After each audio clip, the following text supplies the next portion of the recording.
जोहार। मैं आनंद कुमार और आप देख रहे हैं जनमन की बात। दोस्तों, झारखंड मुक्ति मोर्चा के केंद्रीय महासचिव और प्रवक्ता सुप्रियो भट्टाचार्य ने आज पत्रकारों से बातचीत में एक बात कही। हालांकि मुझे तो समझ में नहीं आया कि सुप्रियो जी आखिर क्या कहने की कोशिश कर रहे थे। बाबूलाल मरांडी को लक्ष्य करके पूछे गए सवाल के जवाब में उन्होंने कहा कि हिसाब किताब क्या था, हम लोगों को बता देने से हम लोग हेमंत बाबू को बता देंगे, बाबूलाल जी का जो कट मनी होगा वो उनको पहुंचा देंगे। तो ये सब सुनकर मुझे तो समझ में आया नहीं कि सुप्रियो भट्टाचार्य क्या कहना चाह रहे थे। बाबूलाल मरांडी को भ्रष्ट बताने की कोशिश कर रहे थे कि कट मनी की बात करके अपनी सरकार और अपने मुख्यमंत्री को ही कटघरे में खड़ा करने की कोशिश कर रहे थे। बिल्कुल सच बता रहा हूं, मुझे कुछ समझ में नहीं आया।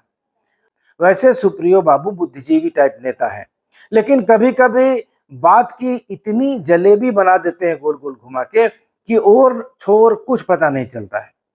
आज वे जनगणना के मुद्दे पर प्रेस कॉन्फ्रेंस कर रहे थे तो पत्रकारों ने उनका ध्यान भाजपा के प्रदेश अध्यक्ष और नेता प्रतिपक्ष बाबूलाल मरांडी के उस ट्वीट की ओर दिलाया जिसमें उन्होंने गृह विभाग के पत्र के बहाने पुलिस विभाग में ट्रांसफर पोस्टिंग पर सवाल उठाते हुए मुख्यमंत्री को एक ट्वीट किया था।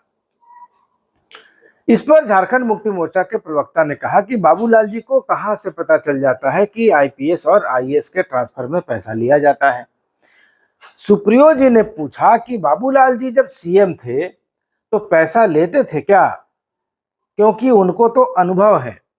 तो हिसाब किताब क्या था हम लोगों को बता देने से हम लोग हेमंत बाबू को बता देंगे कि बाबूलाल जी इतना लेते थे, उससे अब यह बढ़कर इतना प्रतिशत हो गया है।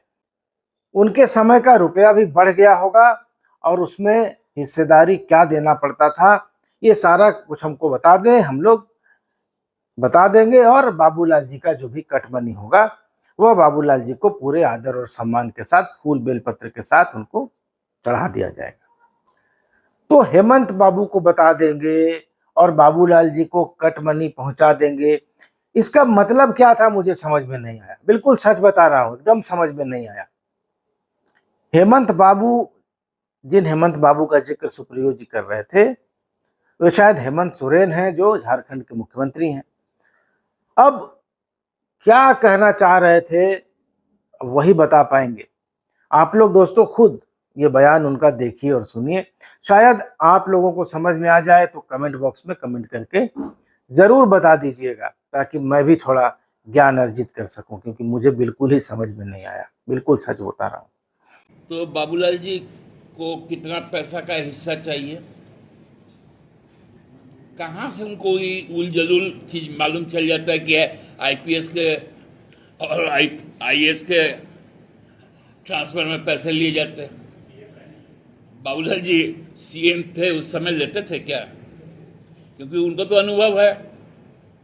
तो हिसाब किताब क्या था हम लोग को बता देने से हम लोग हेमंत बाबू को बता देंगे कि बाबूलाल जी इतना लेते थे, उससे अब डीए बढ़ के इतना प्रतिशत हो गया, तो उनके समय का रुपया भी बढ़ गया होगा और उसमें हिस्सेदारी क्या देना पड़ता था, सारा कुछ हम लोग बता देंगे। और बाबूलाल जी का जो कट मनी होगा वो बाबूलाल जी को पूरे आदर सम्मान के साथ फूल बेलपत्ता चढ़ा के उनको पहुंचा देंगे। तो चलिए, आपने देख लिया, अब आगे बढ़ते हैं। आज बाबूलाल मरांडी ने अपने ट्वीट में पुलिस मुख्यालय की तरफ से किए गए ट्रांसफर पोस्टिंग को लेकर मुख्यमंत्री की चुप्पी पर सवाल उठाया।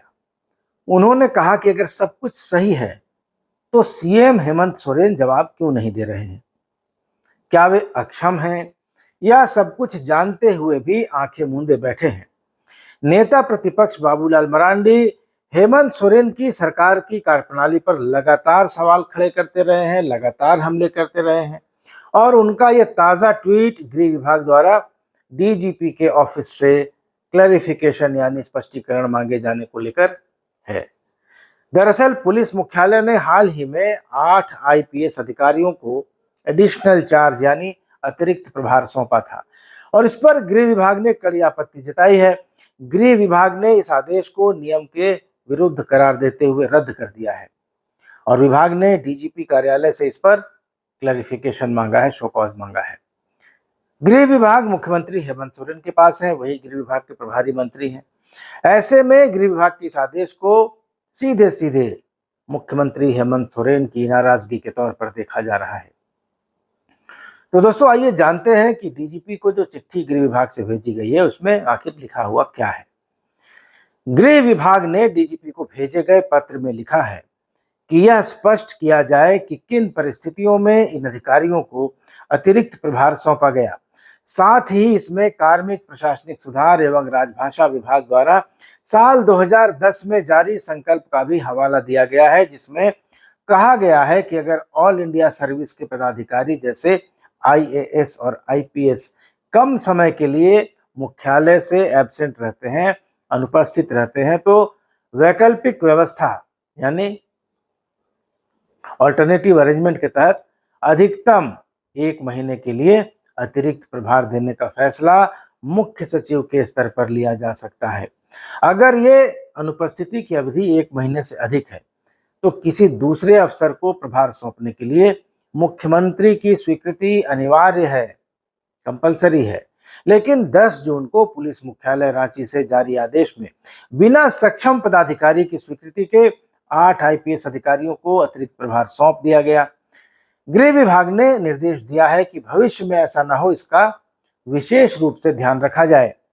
जाहिर है भाजपा को ऐसे में बैठे बिठाए मुद्दा मिल गया और बाबूलाल मरांडी ने इसको फौरन लपक लिया।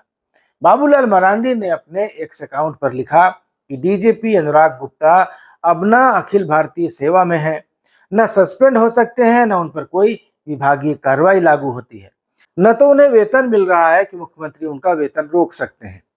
लेकिन पुलिस विभाग के सारे तुगलकी आदेश वही दे रहे हैं। सिपाहियों तक की ट्रांसफर पोस्टिंग पैसे ले देकर हो रही है, पता कर लीजिए। कोई नहीं बताए तो हमें कॉल कीजिएगा, विस्तार से सब बता देंगे, ऐसा बाबूलाल मरांडी ने लिखा है।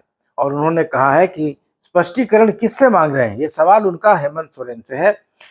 मरांडी ने लिखा है कि यह बात आपको कैसे समझ में नहीं आ रही है मुख्यमंत्री जी, आपकी चुप्पी और बेबसी क्या दर्शाती है? या तो आपको पता नहीं, या आप पूरी तरह से अयोग्य हैं, या फिर आपको सब पता है कि इस हाल के लिए आप स्वयं दोषी हैं। यह कौन नहीं जानता है कि झारखंड के कुछ बेलगाम अफसर संविधान से नहीं, सत्ता के साथ नेटवर्क से चलते हैं। तो सीधा सीधा मतलब है कि बाबूलाल मरांडी ने लोहा गर्म देख लिया और गर्म लोहे के मर्म पर चोट करने की कोशिश उन्होंने की है। क्योंकि अनुराग गुप्ता को डीजीपी बनाने और उन्हें 2 साल का सेवा विस्तार दिए जाने को लेकर हेमंत सोरेन सरकार विपक्ष के निशाने पर है। बाबूलाल मरांडी ने खुद इसके खिलाफ झारखंड हाईकोर्ट में याचिका दायर की है और केंद्र सरकार ने बिल्कुल साफ कर दिया है कि उसके रिकॉर्ड के अनुसार अनुराग गुप्ता 30 अप्रैल 2025 को सेवानिवृत्त यानी रिटायर हो चुके हैं। महालेखाकार यानी एजी ने उनकी मई महीने की वेतन पर्ची जारी नहीं की। ऐसे में 8 आईपीएस अफसरों को एडिशनल चार्ज सौंपने के पुलिस मुख्यालय के फैसले को रद्द करते हुए होम डिपार्टमेंट ने जो चिट्ठी लिखी है उससे माना जा रहा है कि पुलिस मुख्यालय के इस कदम ने मुख्यमंत्री को नाराज किया है और इस बात को लेकर अब चर्चाओं का बाजार भी गर्म है। तरह तरह की अटकलें लगाई जा रही हैं। ऐसे में बाबूलाल मरांडी ने बीच में कूदकर इस मामले को राजनीतिक रंग दे दिया है। तो इस मामले पर अब आगे क्या होता है ये देखना दिलचस्प होगा, इस पर नजर बनाए रखेंगे। हालांकि तरह तरह की कयासबाजियां हैं, तरह तरह की अटकलें हैं, सत्ता के गलियारों में बहुत तरह की बातें कही जा रही हैं, लेकिन अपनी तरफ से कुछ न कहते हुए ये सब कुछ आने वाले समय पर छोड़ते हैं और दर्शकों के विवेक पर छोड़ते हैं कि उनको क्या लगता है इस मामले में आगे क्या हो सकता है। अपनी प्रतिक्रिया जरूर दीजिएगा। वीडियो अच्छा लगा हो तो इसको लाइक और शेयर भी कीजिएगा और चैनल अब तक सब्सक्राइब नहीं किया है तो सब्सक्राइब जरूर कर लीजिएगा। अगले वीडियो में मिलेंगे, तब तक इजाजत दीजिए। धन्यवाद, नमस्कार।